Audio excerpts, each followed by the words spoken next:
Nickelback struggled for years. They were rejected by every Canadian label and they almost gave up on their dreams. But by late 2001, they became a household name. Almost a year later, they had 3 #1 singles. But one of those songs was so big, it became the last hard rock song to top the Hot 100 chart, and it became the most played song of the 2000s. At its peak, I kid you not, Nickelback was being played an average of 3.2 minutes somewhere on radio in America. Let's explore the journey of this Canadian rock band and the impact of their breakthrough hit. The roots of Canadian band Nickelback began in the 90s in Hanna, Alberta, about 3 hours from where I live. It's a tiny town with a population of just under 3,000. I grew up in Edson in Alberta, about 8,000 people. From my own experience growing up in small town Alberta, it's easy to get into trouble, and Hanna was no different. Nickelback frontman Chad Kroeger and his older brother Mike were inseparable from a young age, and Mike looked out for his younger brother. Mike and Chad later learned they didn't share the same father. Chad's father left when he was 2, and he soon adopted his mother's maiden name, Kroeger. Prior to forming Nickelback, members Chad Kroeger, his older brother Mike, guitarist Ryan Peake, and cousin drummer Brandon Kroeger formed a band called Village Idiot that played cover tunes by groups like Led Zeppelin, The Tragically Hip, Urge Overkill, and Metallica. They soon started writing their own tunes, adopting the moniker Nickelback. The band chalked it up to divine intervention.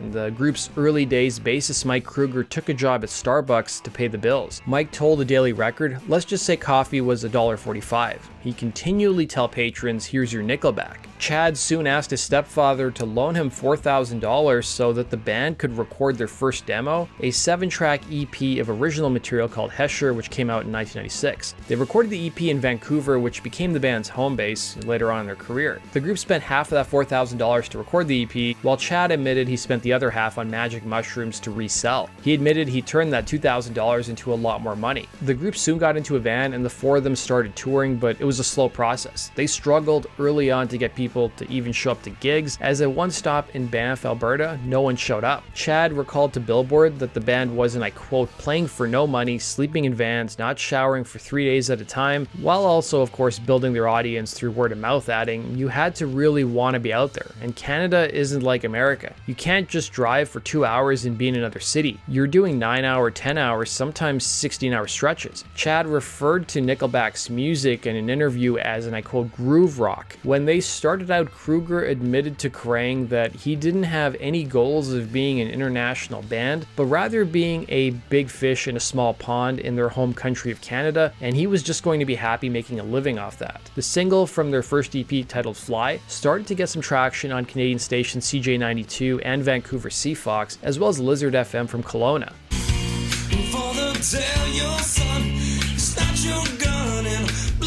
The song even reached #2 on CFox's countdown list and their top 100 for the year. The song also garnered some play on station Much Music. Do you guys hear the Nirvana influence like I do? Nickelback was very DIY in the early days. Mike handled all the distribution of the band's albums to record stores. Chad was the guy who called up radio stations. Ryan, meanwhile, was their booking agent. Any radio stations that agreed to play the band, they would end up touring those places. Nickelback released their first LP, Curb, in late 1996 that was largely funded by a grant the band received. Curb earned the group the Album of the Year nomination from the Pacific Music Industry Awards, and it was added to more than 50 college and rock stations across Canada. Kroeger told the Ottawa Citizen, we made a ton of noise in Vancouver, but we needed to break out across the mountain range. Nickelback by this point entered into an agreement with Toronto-based Shoreline Records. Then by 1997, they started touring with some bigger acts, including Twisted Sister, Stabbing Westward, Big Wreck, as well as Matthew Good Band and the Headstones. They even played at music showcases across Canada, including Canadian Music Week and Music West. The band also made history in 1997, broadcasting one of their live shows in Vancouver on the internet. While bands had broadcast their shows on the internet before, they were mostly pre-taped, and this was one of the first times in history a band had actually live broadcast a show online. For their second LP, they got Ryan's parents to arrange for a line of credit for $30,000 since they wanted to work with a big name producer and get someone who also had a good name in the industry to mix the album. They enlisted producer Dale Penner, who worked with Matthew Good Band, and Garth Richardson of Red Hot Chili Peppers and Megadeth fame to mix the record. Chad, in addition to owing his dad money, also owed $4,000 to his grandma, and he even admitted to borrowing money from a drug dealer by this point in time. He did claim he paid the drug dealer back first. The group hoped hoped that by having an album with better production and more big names behind it, they'd make some more noise and get noticed and maybe signed to a major label. But in their home country of Canada, no one was interested in signing Nickelback.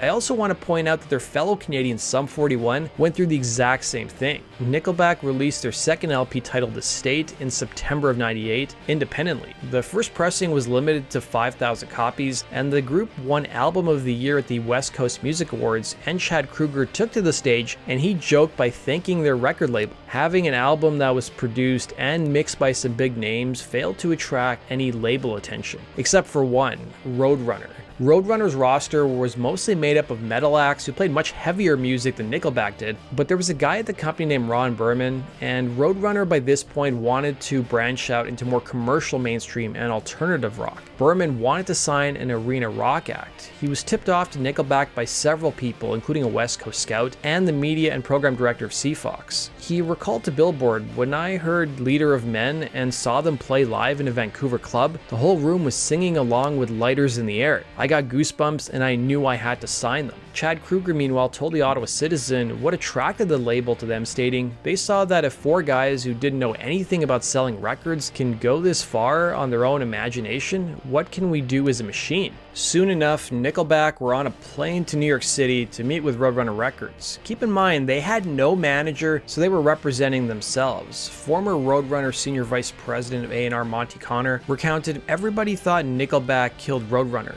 People don't realize that Nickelback helped keep the lights on." Roadrunner ended up reissuing Nickelback's second LP, The State, in early 2000, and the band also had signed a deal with EMI Canada for distribution of the record in their homeland. The album produced a slew of singles, including Leader of Men, which peaked at number 8 in America on the mainstream rock tracks and number 21 on the modern rock tracks chart. It also peaked at number 11 on the charts in Canada.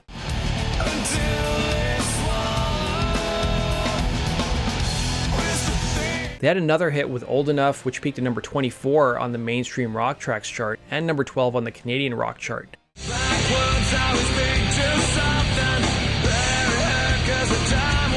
The single Breathe from the album peaked at number 10 and 21 on the mainstream and modern rock tracks chart, while it peaked at number 16 in Canada.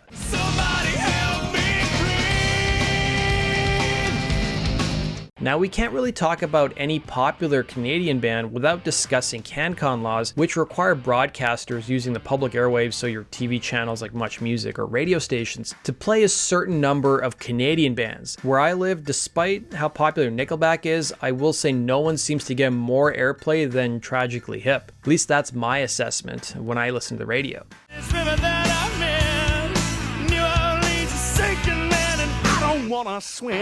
Nickelback has definitely benefited from CanCon laws as any Canadian artist does, and prior to 1999, radio and TV were required to broadcast 30% Canadian music. Then in January of '99, the limit was raised to 35%. Nickelback was very calculated in their approach to their career, unlike, say, the Tragically Hip that sing about the Canadian experience. Nickelback songs weren't uniquely Canadian, with frontman Chad Kroeger telling the Ottawa Citizen, "If you're singing about Canadian stories or Canadian history, what patriotic flag-waving Yank is going to want to hear about that?" Despite things looking up for Nickelback, the members admitted in the documentary Hate to Love that what Roadrunner invested in the band was way more than what they got back on the state. Had Nickelback been signed to a bigger label, the chances are they would have probably been dropped. Roadrunner, however, told the group that they needed their money back, and therefore they had to make another album. It was in 2000, Chad was at home in Vancouver with his girlfriend Jody. They just had a big argument. He went downstairs to his rehearsal space and just sang his feelings so his girlfriend upstairs could hear it.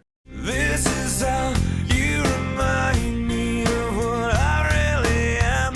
Kroeger told the Boston Globe, "The song stems from being in a relationship longer than you should be. By the 4th year, I was thinking, what have I been doing for the last 3? So after many arguments on the day we broke up, the song came spilling out." Kroeger added to Louder Sound, "I guess I was feeling pretty jaded at the time. I wanted to write some lyrics that were a slap in the face to her. Even though I do say in the song that I love her, I kind of wanted to throw her a backhanded slap. So I was being very direct and yelling into the microphone so that she could hear what I was saying. And I was trying to be nasty, trying to put in these really sarcastic lines. Then she opened the door and she said, 'What's that? I really like it.' So it kind of defeated the object of what I was doing."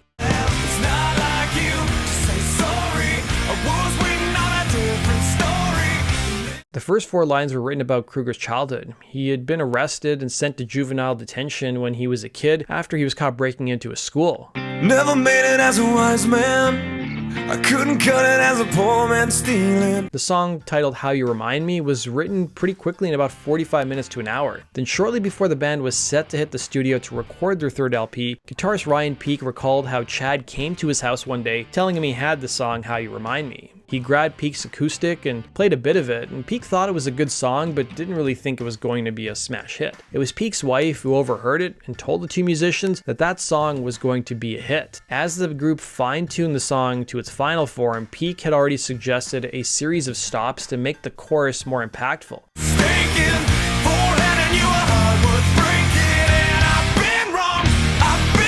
Chad recalled the louder sound. The big climax of the song at the third chorus, when there's a stop and I sing "For handing you a heart worth breaking," that was our drum tech's idea. He was like, you guys should do a big stop there. We already had those "I've been wrong, I've been down" lines. We needed the third chorus to do something special. We paid him $5,000 for one suggestion. For handing you a heart worth breaking, and I've been wrong, I've been down, been to the... When it came time to write lyrics for their third record, Chad did something different. He told an interviewer in 2001, "I want to take a different approach lyrically. I want to tell some stories, but I didn't want it to be packed with a lot of imagery and cliches. On the last album, a lot of people thought it was too cryptic or whatever. So I wanted people to know what I was thinking this time around. The state had too many metaphors. I went for the throat lyrically." This showed up on other songs too, like Too Bad being about Chad's own absent father, while Never Again was inspired by people Chad knew in his life.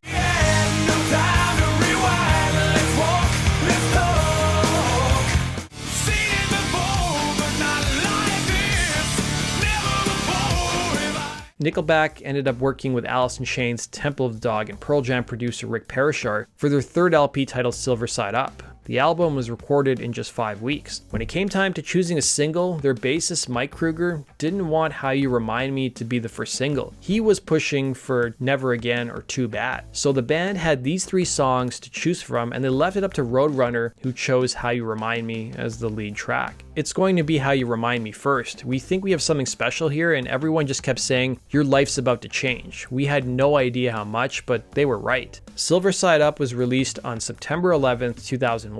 The band at the time was on tour, with Chad recalling to Billboard, "We were on the tour bus driving through Pennsylvania an hour and a half south of where one of the planes crashed. Then someone on the tour bus said, 'Holy shit, our record came out today.' It wasn't at the forefront of anyone's mind. Everyone just thought the world was ending." Silver Side Up peaked at number 2 on the Billboard charts the following week. It did go to number 1 in my home country of Canada, Ireland, New Zealand, and Austria. The song How You Remind Me was issued as the first single in July of 2001, and it proved to be a juggernaut, topping the Billboard Hot 100 chart, the alternative airplay chart, the mainstream rock, and pop airplay charts.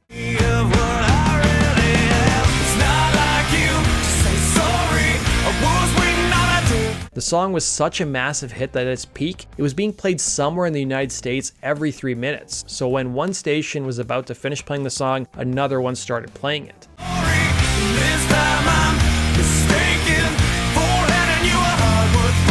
Now this was largely due to Clear Channel owning over 1,000 stations across America by 2001, and radio station playlists were being copied and pasted across the country. Radio station playlists were also becoming smaller, and independently owned stations were falling by the wayside. Chad told the New York Daily News that Roadrunner ended up pouring a whopping $1.8 million into promoting the single. Kroeger admitted the meaning of the song was also largely lost on people, with him hearing from many that they thought it was a love song. He recalled, "I could go from town to town giving seminars on the song's real meanings, but half of them would argue with me anyway."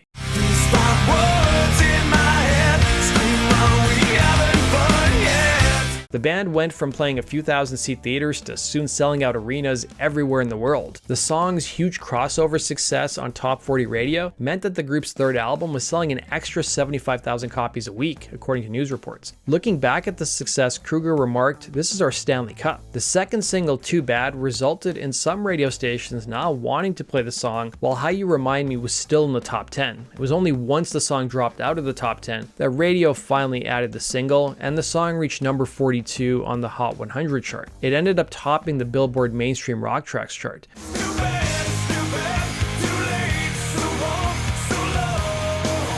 The third and final single, Never Again, also topped the mainstream rock tracks chart, making it the group's third #1 single at this point.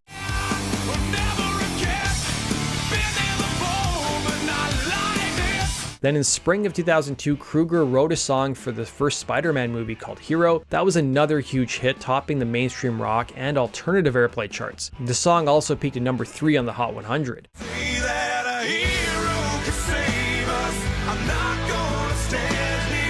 For this period of time, Nickelback and Chad Kroeger were inescapable. Canadian music journalist Alan Cross summed it up perfectly, saying what happened next, recalling, "You have critics who believe that they understand what good music is, and they hear a band like Nickelback which is blatantly mainstream, but they were so mainstream that they were considered to be irrelevant artistically, and if you like Nickelback, then you didn't have very good taste." Rolling Stone slammed the record and critics joined in. Kroeger told an interviewer, "Rolling Stone hacked up Silver Side Up and it debuted at #2. Rolling Stone also slashed every Led Zeppelin album ever made. Part of the litmus test of success is that the magazine hates you. I can take it." Then you had a 5-year feud between Ian Winwood of the magazine Kerrang, who interviewed Chad Kroeger around the time they were blowing up. Kroeger was pretty annoyed with the line of questioning and challenged the interviewer to a boxing match for charity, but things never came to fruition. Critics aside, Kroeger's chart success meant that he was working with other groups including Default, Theory of a Deadman, and Santana. By the end of 2001, Silver Side Up already sold an astounding 3 million copies. It went on to be certified 6 times platinum in the States and 8 times platinum in their home country of Canada.